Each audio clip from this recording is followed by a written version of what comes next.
प्रयागराज महाकुंभ 26 फरवरी को आखिरकार समाप्ति हो गया।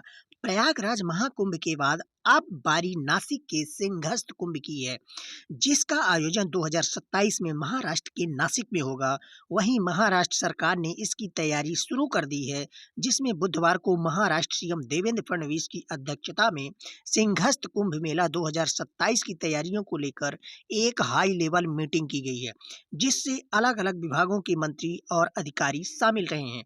और इस बैठक से बाहर आने के बाद महाराष्ट्र के मंत्री गिरीश महाजन ने मीडिया से बातचीत की और इस बातचीत में उन्होंने बताया कि कुंभ मेला 2027 के आयोजन को लेकर महत्वपूर्ण बैठक हुई है।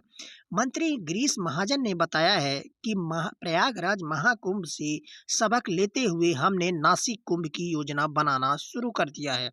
बैठक में सभी विभागों के वरिष्ठ अधिकारी मौजूद थे। रेलवे और नागरिक उड्डयन के अधिकारी भी मौजूद थे, जहां नासिक की सड़कों को चौड़ा करने और नासिक रेलवे स्टेशन पर प्लेटफार्मों की संख्या बढ़ाने और नासिक हवाई अड्डे पर निजी विमानों की पार्किंग पर चर्चा की गई है।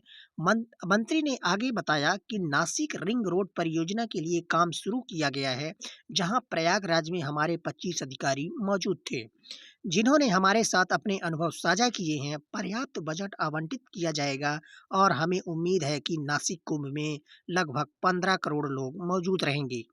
तदनुसार कदम उठाए जाएंगे। साथ ही प्रयागराज कुंभ की तर्ज पर एक अलग कानून बनाया जाएगा।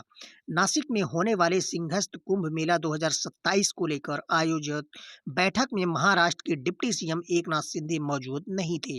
डिप्टी सीएम एकनाथ शिंदे की अनुपस्थिति के बारे में मंत्री गिरीश महाजन ने बताया कि बैठक को बहुत कम समय में तय किया गया था और डीसीएम एकनाथ शिंदे की पहले से एक कार्यक्रम तय थे, इसलिए वो इसमें शामिल नहीं हुए हैं। हालांकि उन्हें इस बारे में जानकारी दी गई थी और मैंने उन्हें फोन पर बात भी की थी। मंत्री गिरीश महाजन ने आगे बताया कि मुझे नासिक कुंभ मेला मंत्री बनाया गया है, जिसमें मुझ पर और नासिक के पालक मंत्री का अतिरिक्त पद मिलने से मुझे कई काम आसानी से करने में मदद मिलेगी। लेकिन मुझे उम्मीद है कि नासिक और रायगढ़ में